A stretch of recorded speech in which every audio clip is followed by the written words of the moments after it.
Hello, my fellow awakening ones. Hope this message finds you feeling safe, happy, and free. I just want to talk about the phenomenon of soul remembering. Some people call it deja vu, although that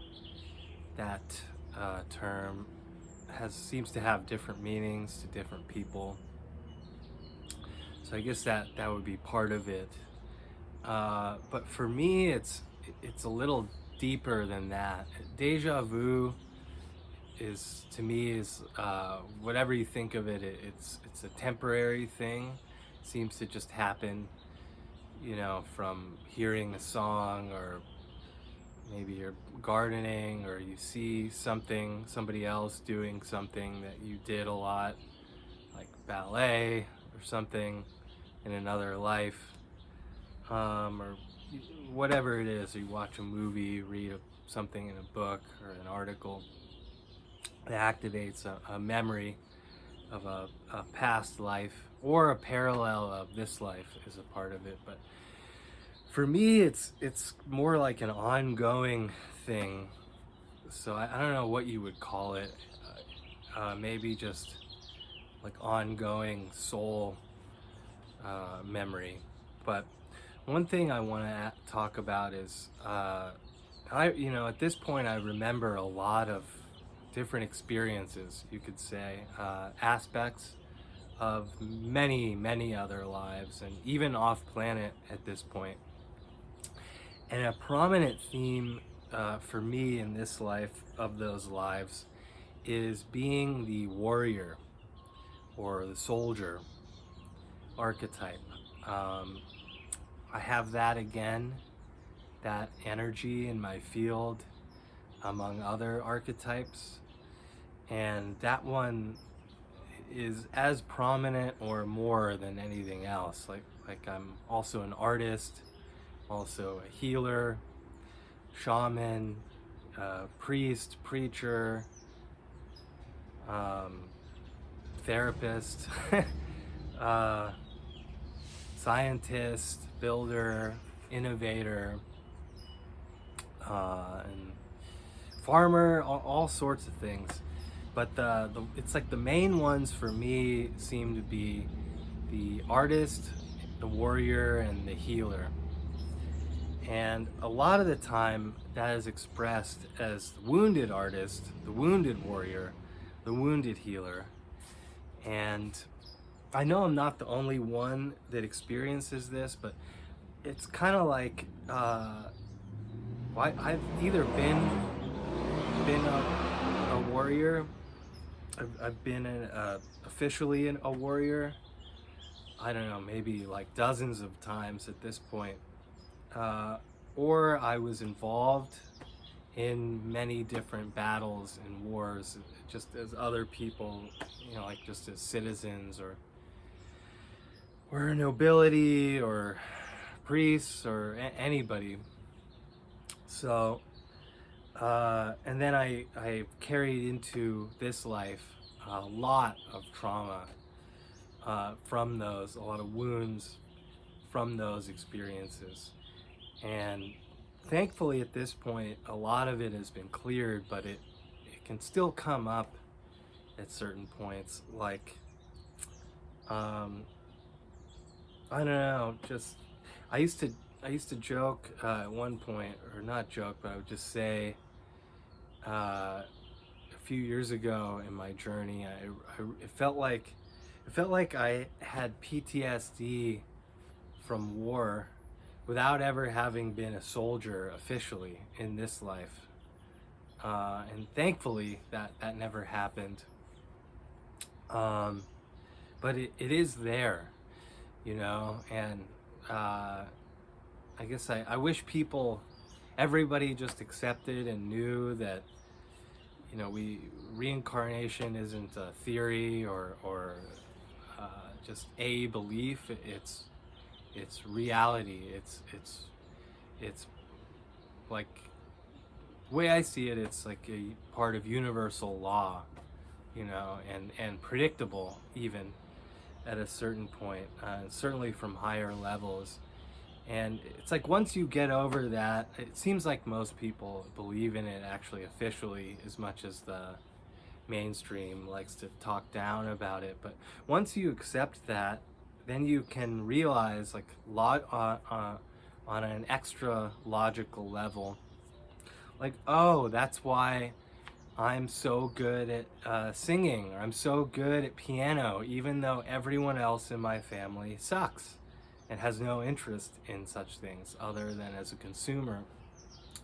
Or, oh, now I know why I'm so much shorter than everyone in my family who's generally very tall, or all these, and so many other things, right? Or just like, um, I don't know, I have a friend that makes jewelry and organite, and just the way she described it to me, she said, as soon as I started doing this, it was like I already knew how to do it. It was in me, because because she's done that many other lives, or maybe not even many other lives, but just at least one or two where it was very significant. And so for me, that warrior energy is very significant.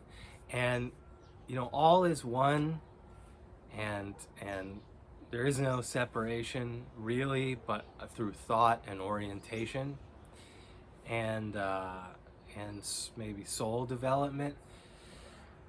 But not everyone has warrior energy. Not everyone is an artist. Not everyone is a natural leader, and so many things, right? And in this society, it's like they want to homogenize and generalize and make everyone like cookie cutter, and we just aren't that way. Everyone is unique. Like even twins, they'll look identical for a long time, sometimes even their whole lives, but they can have such different personalities to the point where they may stop speaking to each other at a certain point.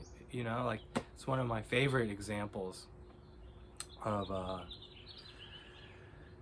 just pointing out the uniqueness of everyone. So yeah, I've been a warrior many times. I've been a warrior just in this country several times. I'm aware during the Civil War, my soul was both a Union soldier and a Confederate, and they were in it for different reasons, and they never met, but that was a thing for me. And so, yeah, I guess I just wanted to explain that, either for anyone that isn't aware of these things being a part of our reality, or to help confirm an inkling in someone realizing this in themselves. It's very it's very challenging here. I mean, it would be hard enough just with the amnesia, but then when most people don't know what the rules are, they don't know they're in a game that has rules, and then the rules that they've been taught are mostly to disempower and keep them feeling separate and small. I guess they have to give us some of the truth, but most of what we've been taught about everything is false. It's just patently false. And thankfully, we're in a time where more and more people are realizing this, that our origins are a lie, that we've magically evolved out of monkeys, which we didn't. We were shut down and then mixed with lower primates, and that's how you got to have the Homo sapien. And and just a lot of our ancestors were more advanced. We're taught that this is the most advanced civilization, and it isn't. That's appeared on this planet, and it isn't. Not even close. Not even close. There were other civilizations I've learned that had free energy, no health problems whatsoever, and everyone was smart to brilliant. which I guess that would be maybe too easy. But at this point, that would be great, to have that going on again.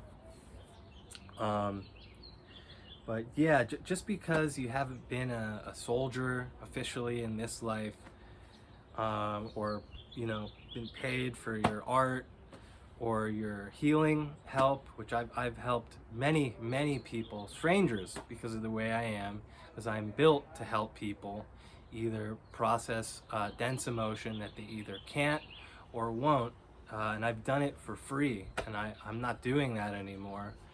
But it's like, just because I don't have an MD or a therapist degree or whatever, it doesn't mean I'm not also a healer, and there aren't also millions of other people also that are healers unofficially, right? And then, or not, right? I don't know, depending who you are. But yeah, at this point, I trust somebody who seems to be in their heart and of integrity, whether or not they have a degree in the field that they're working in. Like, that is secondary to me, and I hope that becomes more secondary to other people as well, especially once you realize a lot of these institutions, they're all, there's corrupt as anything else at the top, right? It's all pyramid, and that's why it's all falling apart, you know. But yeah, you don't have to have an MD, you don't have to have served in the army to be a doctor or a soldier. And you can see it, there's people dressing. It's like somebody that chooses to wear military clothing regularly without ever having served, that will tell you a lot, right? Like, especially, and then if they're doing, if they are acting like a warrior, often, whether in a high way or a low way, right? Like, I have a neighbor who always wears like a vest and one of those little like Che Guevara, like 50s military hats. And I know he's never served. I haven't asked him, but I can pick up. I know he's never served, and he never would. But he has the warrior energy also. We just have different beliefs, it seems. But or there's just a lot of people who are empaths, who help other people deal with their stuff in a way that they wouldn't on their own, and they didn't go to medical school, or even maybe didn't even finish community college, and it doesn't matter because they have it in their energy, right? Like, you can go to all the schools, you can get all of the acclaim or whatever, or official documents, but if you don't really have that energy, and you're not in your heart, is the other thing, that doesn't matter. It's like, I'd rather work with somebody, a healer or a soldier who didn't, or whatever it is, who doesn't have those degrees, but is in their heart and capable enough, than someone who does have those degrees, but is not in their heart, doesn't really care, or is just so overwhelmed, that they can't give adequate service, which that seems to be pretty common now too, which also, that's by design. But anyway, yep, you don't have to have served to feel like a warrior and be a warrior.